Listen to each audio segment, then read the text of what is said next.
I call this meeting to order. Welcome to meeting number 93 of the House of Commons Standing Committee on Transport, Infrastructure and Communities.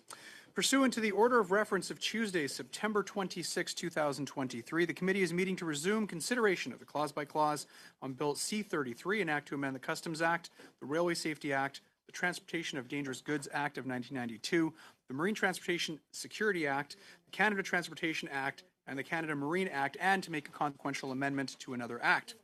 Today's meeting is taking place in a hybrid format pursuant to the standing orders. Members are attending in person in the room and remotely using the Zoom application. Today, colleagues, to help us with a clause-by-clause consideration of Bill C-33, I'd like to welcome back our witnesses. We have from the Department of Transport, Ms. Sonia Reid, Director General, Marine Policy, Heather Moriarty, Director, Ports Policy, Rachel Heft, Manager and Senior Counsel, Transport Infrastructure Legal Services, and of course, Amy Kaufman, Counsel. And to help us with clause-by-clause as well, we are pleased to be joined once again by our Legislative Clerk, Mr. Philippe Millat. Merci encore une fois d'être là. Thank you again for being here. Resuming clause by clause, when we left off, the committee was debating clause 120 and just voted on amendment PV5, which did not carry. The committee will now resume debate on amendment block 5, and for that, I will turn it over to Mr. Barcelou-Duval. À vous la parole. Merci beaucoup, Monsieur le Président. Alors, ça fait plaisir d'être avec les membres du comité à nouveau. Thank you very much. I'm happy to be here with members of the committee. Monsieur Barcelou-Duval, excuse-moi, ça a l'air qu'on n'a pas de traduction, donc on va juste attendre une minute pour confirmer que la traduction fonctionne comme il faut.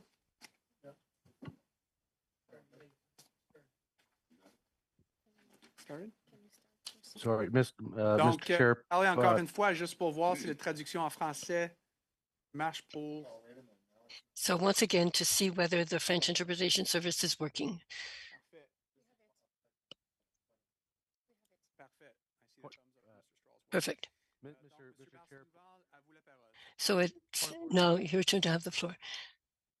Yes, Mr. Lewis, we also don't see you, sir. I know, and my screen just went completely black, and I was on the call, so I don't know if I should log off and then log back on or what I'm supposed to do.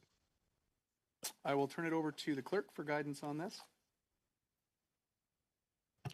Mr. Lewis, I think you will have to log on and log off, I guess, but we will have somebody from the techniques to help you out. Thank you. Thank you. Do you want me to do that now, Madam Clerk? Or I just, like it literally just went black. So I can see everybody, but nobody can see me. So this is very strange.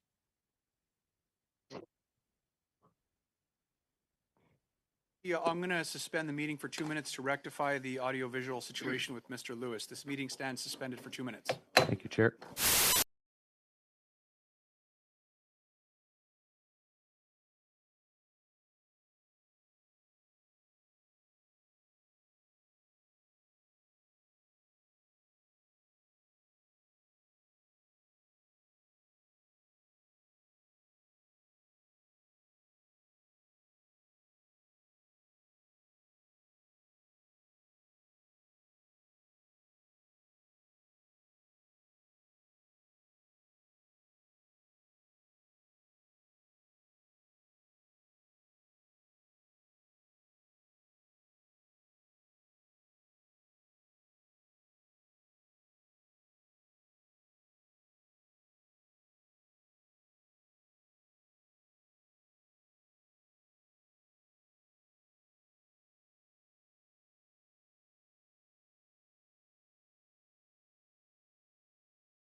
I'll call this meeting back to order. I know that the AV team is working with Mr. Lewis to rectify the situation, but I want to make the most of the time that we have here together.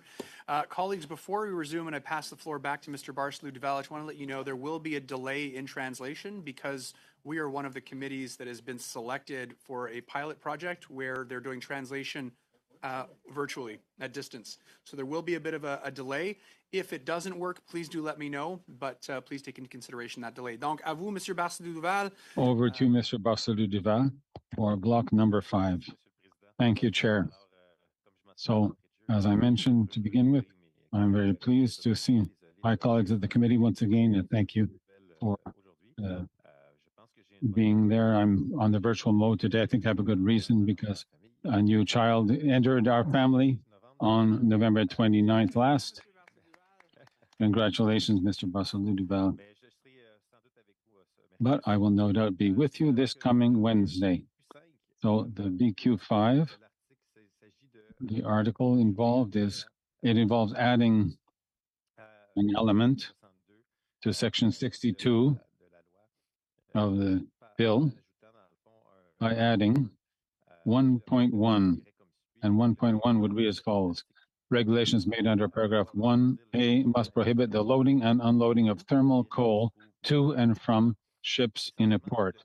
Essentially, the aim of the amendment, we heard witnesses in committee about this, is the fact that it is still permitted to export coal from Canadian ports, which, let us say, is a practice, the use of coal for purposes of electricity. And this is an archaic practice that ought not to be supported and encouraged by Canada. We are gradually, as an economy, as a country, we're working ourselves away from petroleum products, and coal is it takes us back 100 years. So I think that is completely incongruous for us still to be in a dynamic that fosters those exports. However, the amendment has a nuance that it adds, which is thermal coal intended for producing heat. We're not talking about coal used for steel making or other purposes, so that the steel industry that needs the coal may continue to use that for that purpose. So I hope that all the committee members will vote in favor of this amendment to ensure that we can have a better planet and speed up the energy shift toward green and renewable energies, so that we can eliminate energies of the past that no longer ought to be used nowadays.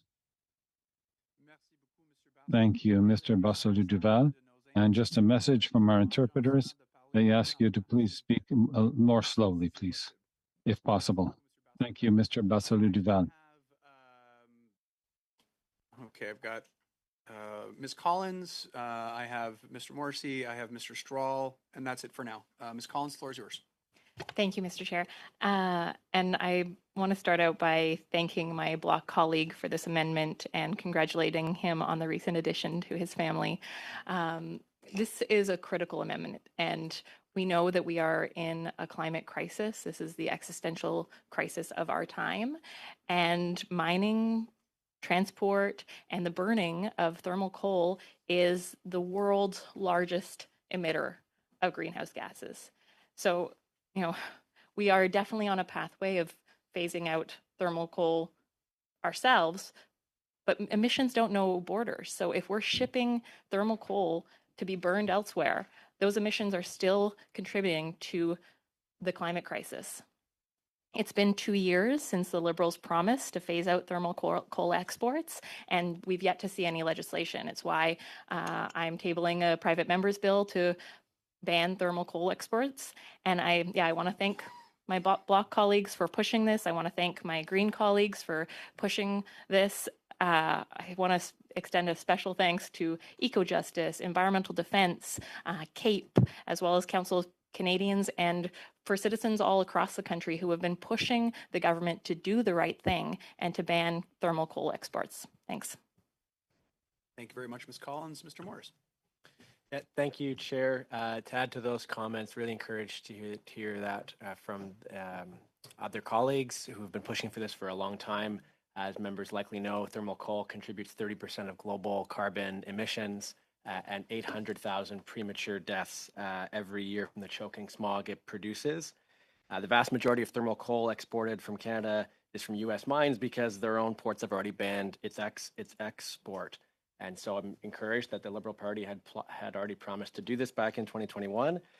Former Green MP Paul Manley had introduced a bill to do this in 2020. And so while the Green amendment was defeated at your last committee meeting, I'm optimistic that the block version of the same amendment will get passed. Thank you. Thank you very much, Mr. Morris. Over to you, Mr. Strahl. Thank you very much, Mr. Chair. Could you also, just before I begin my remarks, could you clarify what the standing orders or the practices of committees are in terms of independent members speaking when they're not moving an amendment?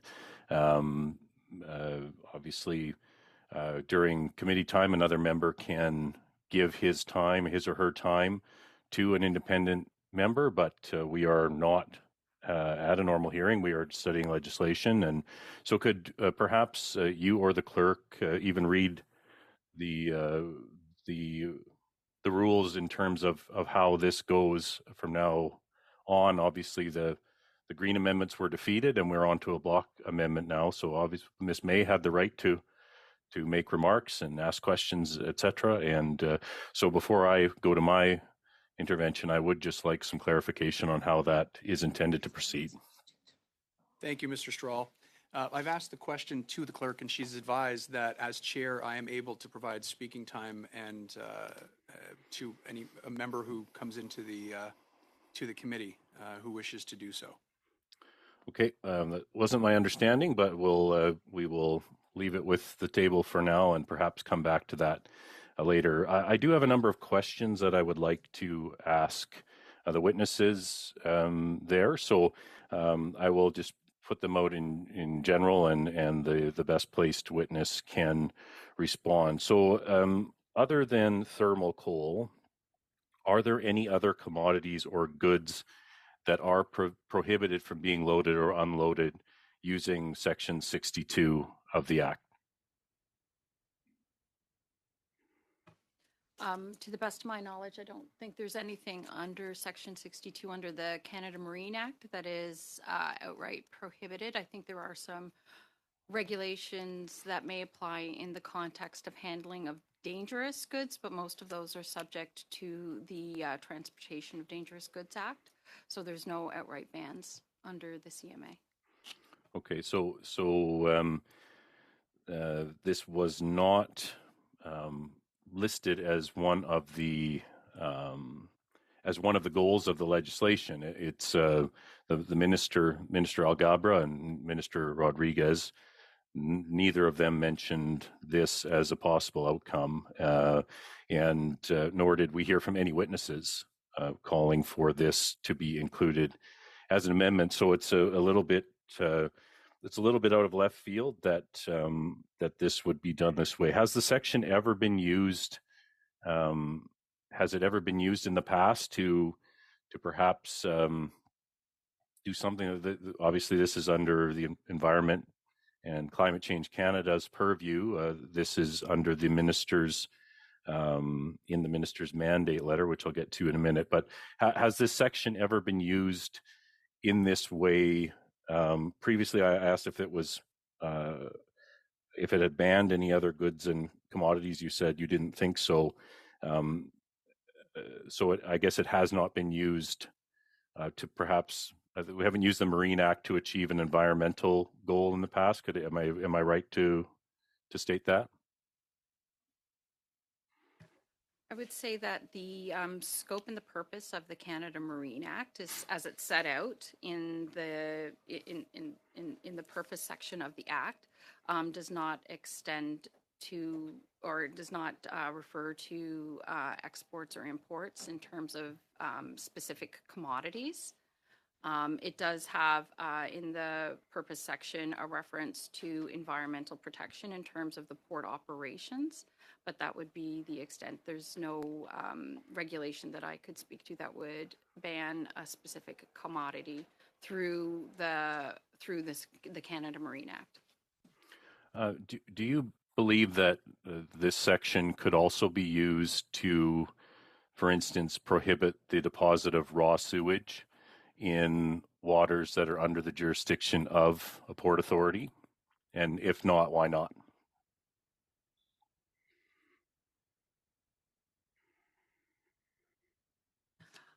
Only to the extent that it was actually a port activity is my understanding. So if it was a sewage, for example, that was collected in the context of the operations of the port, that it may apply because that's specific to a port operation. So if there was a sewage collection on the port, but that would, to the best of my knowledge, be the extent.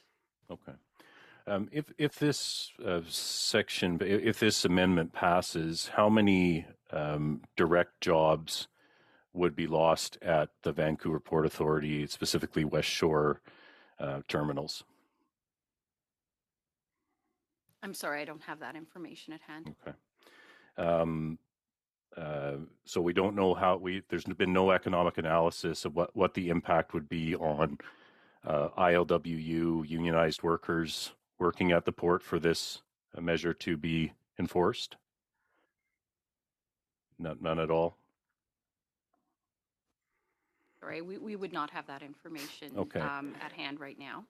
Would this amendment apply only to the Port of Vancouver? Is that the only one that would be impacted directly? Are they exporting 100% of the coal, or what other port authorities would be impacted by this amendment should it pass? I don't have that information immediately available, but we could provide it. Okay, so we're kind of voting blind here a little bit on this issue. We don't know where it would apply, other than we know it would apply at the Port of Vancouver. What does the Minister of the Environment's mandate letter state in terms of timing of the ban on thermal coal exports?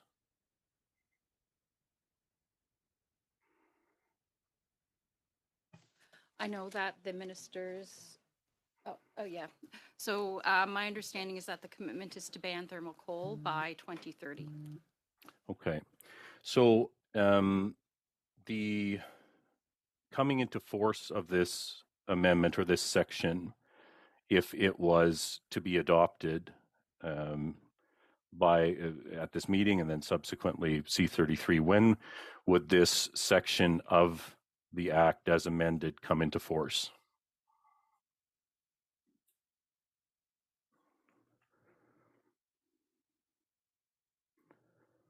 My understanding is it comes into force as of royal assent. Section 62, yeah. So the minister's mandate letter calls for this to be done by 2030, and this section would come into force by, if we assume that the normal process is followed, this would come into force by 2024, so 6+ years ahead of what the minister has in his mandate letter. Do you know what the value of the investments at West Shore terminals is in terms of their coal handling facilities, and as they are switching to, they're planning with the government to switch to potash handling? Do you have information on when they will be ready to make that changeover and when they could expect a reliable supply of potash? Sorry, we don't have that information at this time. Okay. So I would note, Mr. Chair, that the bells are ringing in the Mr. chamber. Strahl, I'm going to have to ask for unanimous consent to continue with the line of questioning. I don't have unanimous consent, so, pardon? of the chamber. Okay, so we're going to suspend until after the vote. All right. Are we gonna have time after the vote? How long do we have the meeting, the room till? We have 2 hours and 30 minutes. Oh, you're on house duty.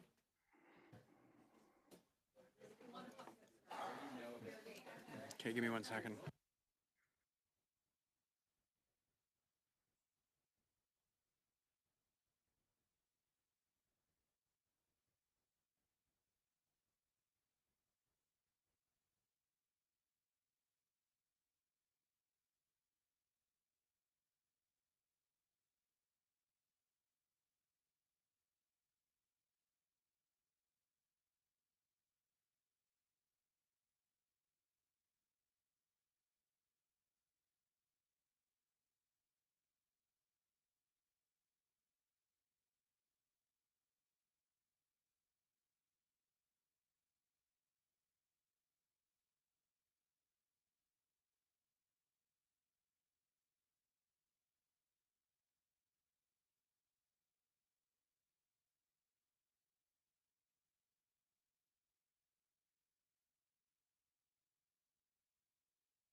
I have to continue. I'm going to suspend until after the vote. This meeting stands suspended.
We will now resume where we left off. Mr. Strahl had the floor, and once he's done, I'll turn the floor over à vous, Mr. Barthou-Duval. So, Mr. Strahl, the floor is To you, yours. Mr. Barthou-Duval. Well, thank you very much, Mr. Chair. And I think I was asking some questions of the witnesses, and I was told that no other commodities have been or goods have been prohibited under Section 62, hadn't been used previously in this way. I was able to, during the break for the voting, look up the number of jobs that would be directly impacted by this amendment passing. And I think we should be very clear that West Shore Terminals is aware that the government has a 2030 timeline. They are not trying to overturn that. They are not trying to change the government's mind, even though they might have, a difference of opinion there. They recognize the direction this is going, and in fact, are working with the government, not at the transport minister level. However, this is being done at the natural resources bureaucrats and with environment, climate change, Canada.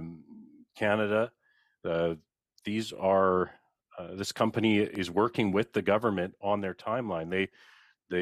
Mining companies and terminal operators do not operate in 6 months projections. They are planning out decades into the future. And I think what is so surprising about this is the timeline that's being proposed.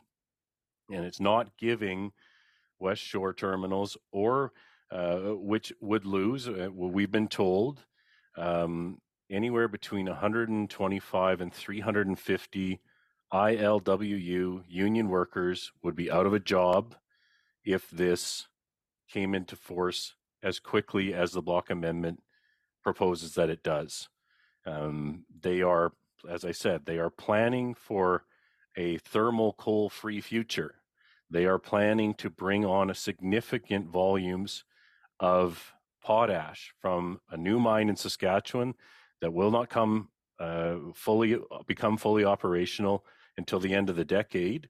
And then they have plans already into the mid-2030s to move ahead and switch commodities and keep those 350 jobs, an untold number, hundreds more indirect jobs at the port. So I think the timing is a real issue here. The timing has caught them completely by surprise because they are currently negotiating with the government on timelines. In the last meeting we had last Wednesday, when Mr. Badaway was explaining that they would be supporting this amendment from the bloc, he talked about a phase out, and he talked about the Minister of the Environment's mandate letter. A phase out isn't 6 months. That's not a phase out. That's a slamming the door in the face of those workers and telling them to hit the bricks. There is no way to phase in potash when the mine won't even open for several years and they won't have enough production for another decade. So that is a real insult to those ILWU workers that the government claims to stand up for, that the NDP claims to stand up for, that the Bloc Québécois claims to stand up for. Well, it's a funny way to show it, to show them the door within 6 months if this passes as we expect it would. There's also the issue of a mine in Hinton, Alberta, the Vista mine, that is the only thing going, quite frankly, in that region.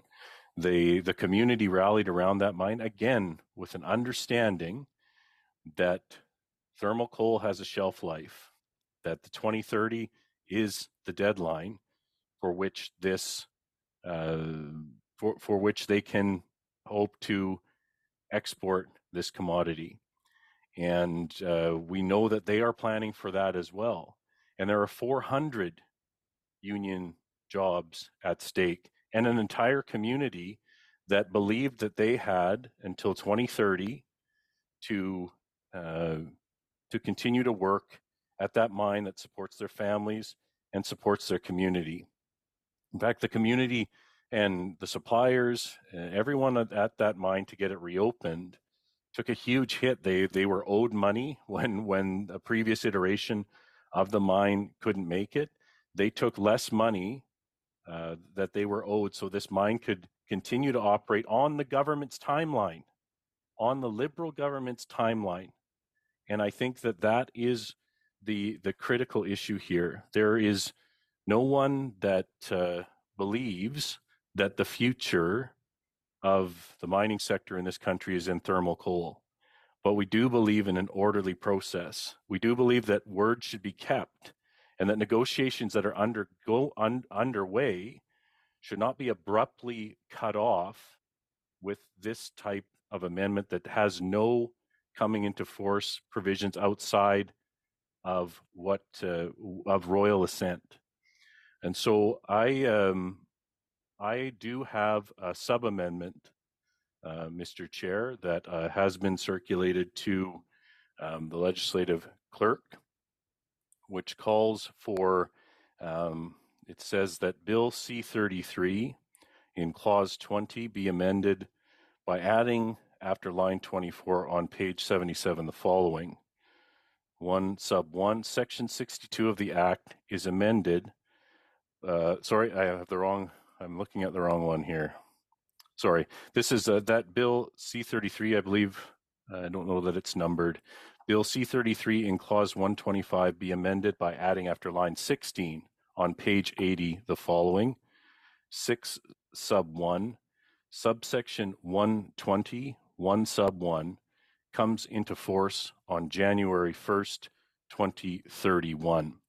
What that would do is honor the government's commitment to allow both the terminal workers, the mine workers, to continue to transition away from thermal coal into other products, and as has been promised by this government, as is currently being negotiated by this government and these entities that are currently processing thermal coal. So I hope that amendment, which I sub-amendment, which I don't know, Mr. Chair, if you need to suspend until that is circulated, but that is the main issue that we have here, is that an abrupt 6-month timeline, or even let's say this takes a year to come into force, that is still a half a decade shorter, 6 years, 7 years shorter than what these workers were promised. And I think we need to keep, the government should keep its promises, and could still meet the objectives of the mandate letter, can still honor their word in the negotiations that are currently underway. Going simply on that this comes into force when royal assent is achieved, I think is extremely unfair to those workers, and is not what they have been promised by this government. So this amendment would ensure that as of January 1st, 2031, there would be no more thermal coal imports or exports, but it does allow for the time that those companies have been promised and those workers have been promised to be honored. So I'd be happy to hear my colleagues' comments on that sub-amendment. I'll turn the floor over to Mr. Bachrach. Thank you, Mr. Strahl. Sure. I thank you, Mr. Chair, and I welcome Mr. Strahl's questions and interventions. I think that the process of creating regulations takes some time. We've seen other bills where the regulations they've allowed for 3 years for the government to create and bring the regulations into force. Some of them are less than that, sometimes as quickly as a year. I just think with the sub-amendment that's been proposed, if this part of the Act comes into force on January 1st, 2031, the actual prohibition of coal exports wouldn't come into effect until the regulations were written and themselves come into force. Go through the regulatory process of, lately it's been a discussion paper and then a framework and then the different regulatory steps, CG1, et cetera. So I don't know if there's another approach that might be taken. The approach perhaps could just be a simple amendment to sub-amendment to the block amendment that would read regulations made under paragraph 1A must prohibit the loading and unloading of thermal coal to and from ships in a port by 2030 or by the end of 2030 or by January 21st, 2031. That would imply that the regulatory process, crafting the regulations... Sorry, Mr. Bachrach, sorry to cut you off mid-sentence, but... Talk about my own ideas? No, you can, Mr. Bachrach. I just don't want you to do so at the wrong time. The legislative clerk has looked into this, and this is not a sub-amendment to what we were discussing. This is actually an amendment to 125, which Mr. Strahl would have to do at that appropriate time. So we shouldn't actually be moving off from what we were discussing to discuss this because it's not a sub-amendment. It's not in order. But my apologies for cutting you off. I just wanted to make sure that problem. That's helpful and informative. And I guess what I was trying to suggest something that might achieve the same outcome that I think Mr. Strahl was getting at, which is that the actual prohibition would take place on January 1st, 2031 or at the end of 2030. I'll make sure that you're the first to get the floor and we are at 125, if that's okay with you. Okay, Yeah. That's fine. Perfect. Thank you, Mr. Strahl. My last thing, Mr. Chair, was that I know that there were some folks around the committee table that had other places to be, and I know that the votes, et cetera, have shifted the timeline of this meeting. So I wonder if you would entertain a motion to adjourn. So it's non-debatable. So we'll go to a vote. You see, do you have unanimous consent? No. We do not have unanimous consent. Sorry, Mr. Sorry, Mr. What's that? You have to vote? Okay, we'll vote a majority. Okay. Mr. Barraway? No. Mr. Iacono? No. Madame Koutrakis? No. Ms. Murray? No. Mr. Rogers? No. Mr. Lewis? Yes. Mr. Messier? Mr. Muse? Yes. Mr. Strahl? Yes. Monsieur Barsalou Duval?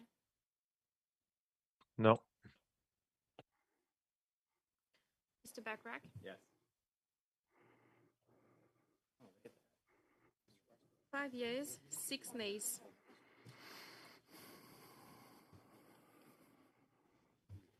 Motion is not carried. Motion doesn't carry.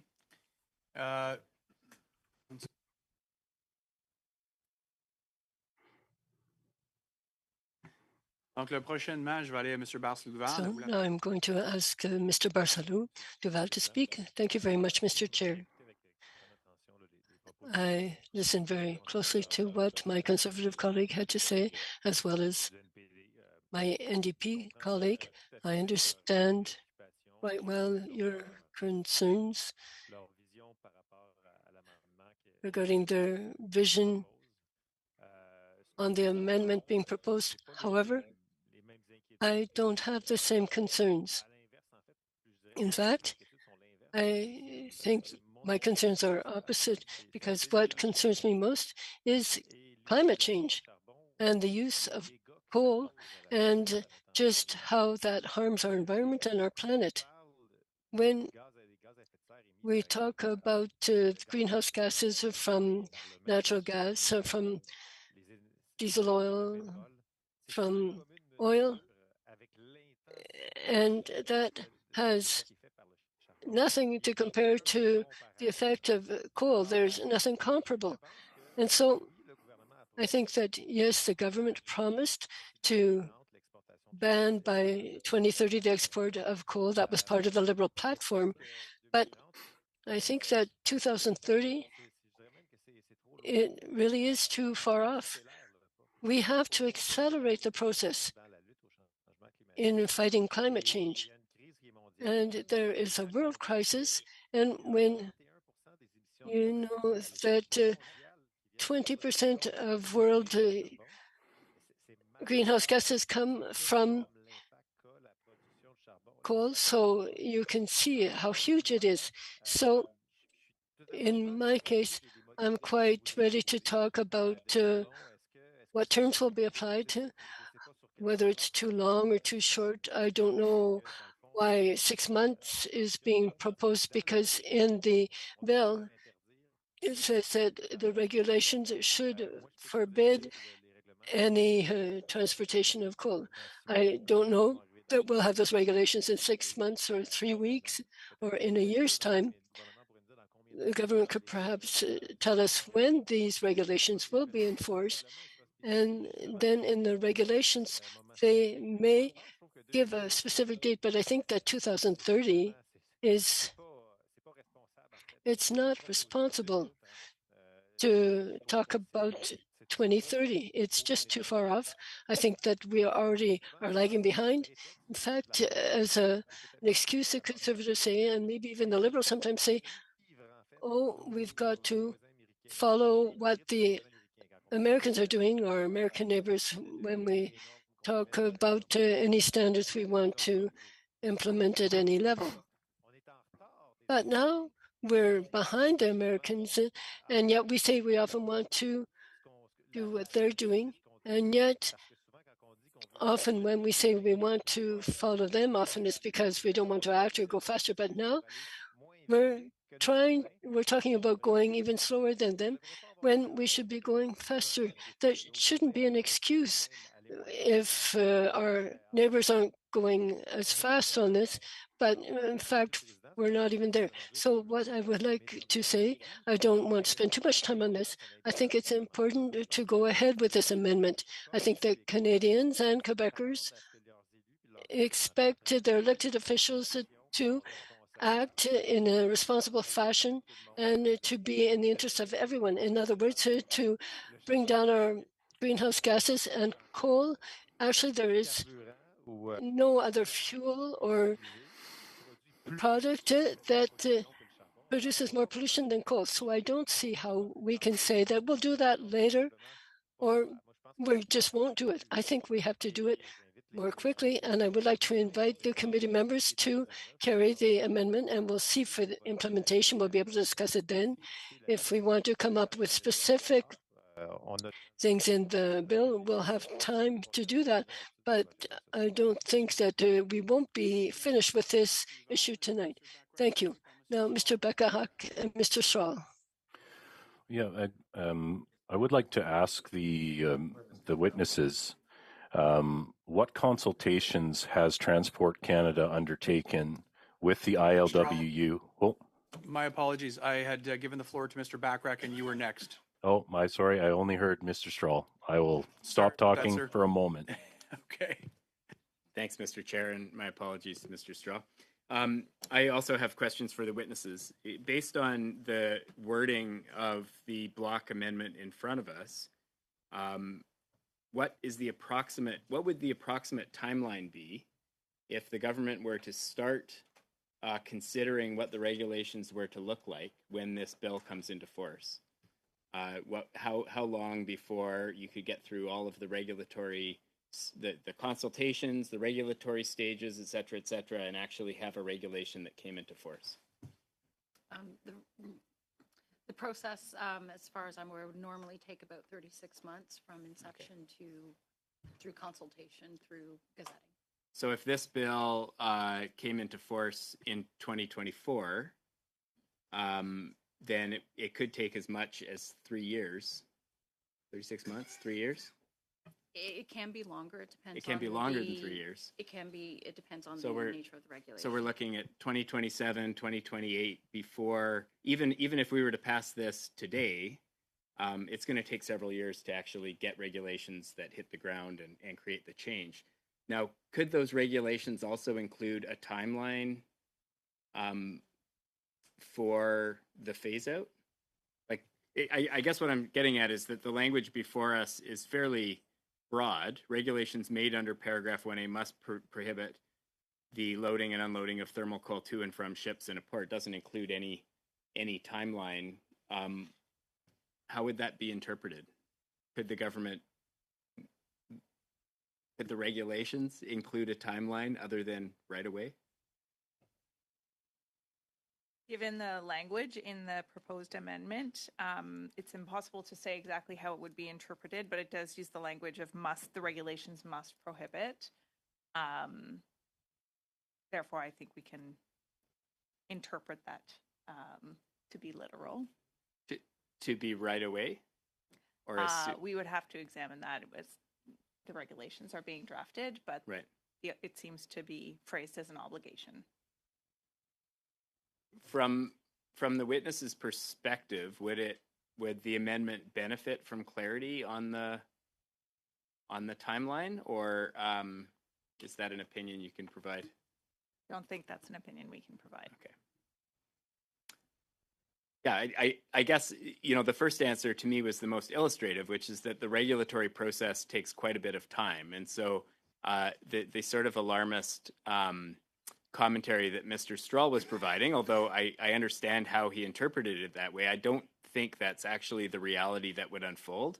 We've seen with other regulatory commitments that the reality is that the government takes quite a bit of time to consult people, put together the regulations, consult people on the regulations, put together this, you know, amended regulations, and that can take 3 or 4 years. So even on the very fastest timeline that this bill would envision, it would still only come into effect, you know, a couple of years before the 2030 commitment. So maybe that's something that can be refined with sub-amendments, but just to be clear about what we're talking about here for anyone watching and who thinks that, you know, as soon as this vote is done, it's going to cause cataclysmic change. Thank you. Thank you, Mr. Bachrach. Before I turn the floor over to Mr. Strahl, I just want to inform members that we unfortunately have resources until 6 p.m. Because of the virtual translation, we would then have to switch from virtual and bring in a crew that would have to come in. So we will have to end the meeting at 6 p.m. today. I'll turn it over to you, Mr. Strahl, and if we have time, over to Ms. Murray. Mr. Strahl. Yes, thank you very much, Mr. Chair. And I perhaps am not as trusting of the government as Mr. Bachrach is, understandably. I do think he's heard a possible scenario, but these workers have also been told that 2030 is when this transition will be done by. I recognize done by means it could be earlier, but I am not convinced that this is something that we should leave up to a cumbersome regulatory process to give those workers the opportunity to have the government live up to its promises. So yes, the regulatory process takes time, and if the amendment, which I apologize for moving early, I wanted to I misunderstood that. I wanted to be very clear that this is not talking. We are not talking about giving a free pass to thermal coal. We are simply talking about giving the workers the time they were promised to for an orderly phase out, as has been indicated. So I guess that would be my question. If the process this was not in, by the way, the Minister of Transport's mandate letter, as far as I'm aware. This is in the Minister of the Environment's mandate letter. And to tack this on to Bill C-33 without consulting with the ILWU, without consulting with the workers in Hinton, Alberta, is quite frankly outrageous. We would never consider that would be something that was appropriate. So if we are I guess that would be a question I would ask the officials. Has Transport Canada entered into discussions with ILWU or workers at the Vista mine in Hinton, Alberta, to discuss the timeline for a phase out on thermal coal exports? Not to the best of my knowledge. I think our colleagues at ECCC would be better positioned in respect of the conversations, respect to the phase out of coal. Right. Because they actually are having those conversations right now at Environment Canada, Environment and Climate Change Canada. They're not, I don't think, perhaps Minister Guilbeault asked that that we short circuit all of that and just tack it on to a transport bill and the workers be damned. So I just think it's, I think this again is not the place that this is intended to be done.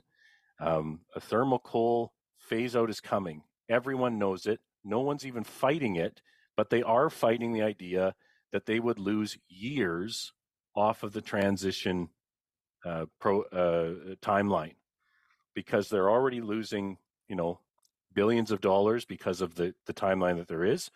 And companies, that's a risk they take with investment, I guess, under this Liberal government's investment climate. They take the risk that their projects will be canceled on because of the environment minister's mandate letter. I hear they're there, but the workers themselves, and I'm sorry, it's not alarmist to alert the workers that their jobs are being dangled and that quite frankly, we're told we're not supposed to care about that. There's a process that is underway, that the government has underway. So they're either undermining their own negotiations or undermining their own promises to workers by supporting this sort of amendment, which will, by the admission of the witnesses, short circuit by years the period that they were promised there would be for transition. So we won't apologize for standing up for those workers, even though they're in an industry that the government doesn't like. We've done it before with the oil sands. We've done it before with mining. We've done it before with forestry. We will continue to stand up for workers when their jobs are threatened by the actions of government. And that's what we're doing here today. We're saying protect the negotiations that are underway, protect the timeline that you've already agreed to with those workers, and stop messing with their livelihoods and threatening their livelihoods by years. And I just think that is something that we will always do. We will always stand up for those workers when their jobs are threatened and say that it should be done in an appropriate way. If you're phasing out thermal coal, this is not the way you do it, by tacking on something that we never heard from witnesses. We never heard from the minister. This is not part of this bill up until this amendment. This is outside of the scope of everything we heard. And I think it's entirely appropriate for us to stand up for those workers. Thank you very much, Mr. Strahl. Before I adjourn, I just wanted to read something in. There was a quick correction that needed to be made that was shared with me by our legislative clerk with regards to sub-amendment to NDP 15.1. Small correction. We had voted on the following text: in the case of a port authority specified in paragraph 37, in subsection 37.3a. That doesn't actually exist. So what we need to do, I need unanimous consent to actually change it in the case of the Port Authority specified in paragraph 37, bracket 3, bracket A. It's a very small change, but it's important for the legislative clerk and the team to be able to do their work. Do I have unanimous consent to do that? Okay, we have unanimous consent. And with that, this meeting is adjourned. Merci tout le monde.